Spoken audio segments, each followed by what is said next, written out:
Okay, let's start back. Let's do a quick recap. The last time we were together, we saw that the three ducks showed up and were pointing the gun at the Gregg family.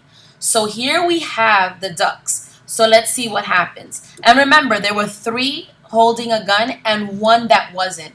If you look at this duck's face, look at their faces. How are they feeling? How do you think? Frustrated, angry? Let's see. No, no, no, called out Mr. and Mrs. Gregg both together. Don't shoot. Please don't shoot. Why not? Said one of the ducks. It was the one who wasn't holding a gun. You're always shooting at us. Oh, but that's not the same, said Mr. Gregg. We are allowed to shoot ducks. Who allows you? Asked the duck. We allow each other, said Mr. Gregg. Very nice, said the duck. Now we are going to allow each other to shoot you. I would have loved to have seen Mr. Gregg's face just then. Oh, please, cried Mrs. Gregg. My two little children are up here with us. You wouldn't shoot my children. Yesterday you shot my children, said the duck. You shot all six of my children. Oh, wow. Let's stop for a second. Now look what the ducks are saying. We have children too. And yesterday, all six of their children were shot by Philip, William, and Mr. Gregg. I'll never do it again, cried Mr. Gregg. Never, never, never. Do you really mean that? Asked the duck. I do mean it, said Mr. Gregg. I'll never shoot another duck as long as I live. That is not good enough, said the duck. What about deer? What about deer? I'll do anything you say if you will only put down those guns, cried Mr. Gregg. I'll never shoot another duck or another deer or anything else again. Will you give me your word on that? Said the duck. I will, said Mr. Gregg. Will you throw away your guns? Asked the duck. I will break them into tiny bits, said Mr. Gregg, and never again need you be afraid of me or my family. Well, very well, said the duck. You may now come down. And by the way, may I congratulate you on the nest? For a first effort, it's pretty good. Mr. and Mrs. Gregg and Philip and William hopped out of the nest and flew down. Then all at once everything went black before their eyes. They couldn't see. At the same time, a funny feeling came over them. All came Let's start again. At the same time a funny feeling came over them all, and they heard a great wind blowing in their ears. Then the black that was before their eyes turned to blue, to green, to red, and then to gold. And suddenly there they were standing in lovely bright sunshine in their own garden, near their own house, and everything was back to normal once again. So you see, the Gregg family is back. After they promised to never, ever, ever shoot anything else again, they became human. Our wings have gone, cried Mr. Gregg, and our arms have come back. And we are not tiny anymore, laughed Mrs. Gregg. Oh, I'm so glad. Philip and William began dancing about with joy. See them here? They're very happy. Then high above their heads, they heard the call of a wild duck. They looked up and they saw the four birds, lovely against the blue sky, flying very close together, heading back to the lake in the woods. It must have been about a half hour. It must have been about a half hour later that I myself walked into the Gregg's garden. I had come to see how things were going, and I must admit I was expecting the worst. At the gate, I stopped and stared. It was a queer sight. In one corner, Mr. Greg was smashing all three guns into tiny pieces with a huge hammer. In another, oopsie, I turned the page by accident. In one corner, Mr. Greg was smashing all three guns into tiny pieces with a huge hammer.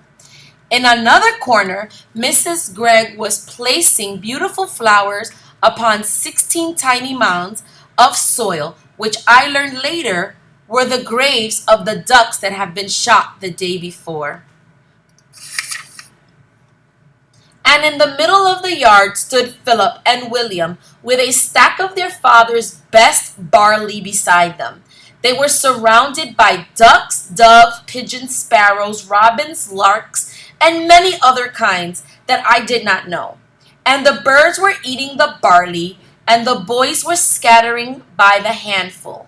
See that? Look at William and Philip. They're now feeding all the birds in their home, around their home.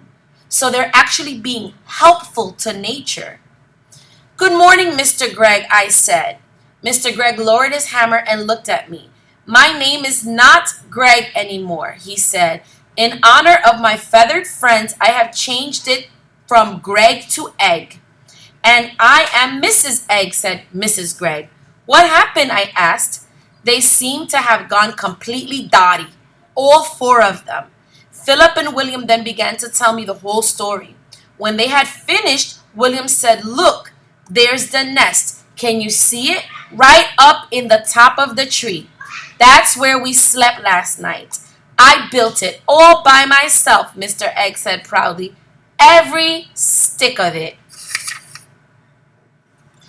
If you don't believe us, Mrs. Egg said, just go into the house and take a look at the bathroom. It's a mess. They filled up the tub right up to the brim, Philip said. They must have been swimming around in it all night. And feathers. Let me just go back real quick. Right? Let me start over. If you don't believe us, Mrs. Egg said, just go into the house and take a look at the bathroom. It's a mess. They filled up the tub right up to the brim, Philip said. They must have been swimming around in it all night, and feathers everywhere. Ducks like water, Mr. Egg said. I'm glad they had a good time. Just then, from somewhere over by the lake, there came a loud bang. Oh no, I wonder what that bang is. So I just want to stop real quick. I want to take us back, and I want you to notice that they were very proud. Sorry about that. They were very proud of the nest they built, and they changed their ways. They're now feeding the animals. They even changed their name.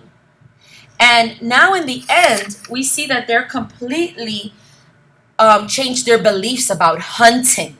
And they will not hunt any animal. They're going to take care of the animals throughout their community. So now here we see a plot twist, or like a turn, let's call it a change of events. So I'm going to go back just so that we're clear. If you don't believe us, Mrs. Egg said, just go into the house and take a look at the bathroom. It's a mess. They filled the tub right up to the brim, Philip said. They must have been swimming around in it all night, and feathers everywhere. Ducks like water, Mr. Egg said. I'm glad they had a good time. Just then, from somewhere over by the lake, there came a loud bang. Someone's shooting, I cried. That'll be Jim Cooper, Mr. Egg said. Him and his three boys. They're shooting mad. Those Coopers are. The whole family. Suddenly, I started to see red. Uh-oh. Then I got very hot all over. Then the tip, look at the tip of her finger, look at it. Then the tip of my finger began tingling most terribly. I could feel the power building up and up inside of me. I turned and started running towards the lake as fast as I could. Hey, shouted Mr. Egg. What's up? Where are you going? To find the Coopers, I called back. But why? You wait and see, I said. They'll be nesting in the trees tonight. Every one of them. The end. So that's how it ends. With the Greg family now becoming the Egg family in honor of the ducks, and they changed their ways. But now the girl who is the narrator who told the story, she is now going to where the Coopers are. So what do you think is going to happen to the Cooper family? Think time.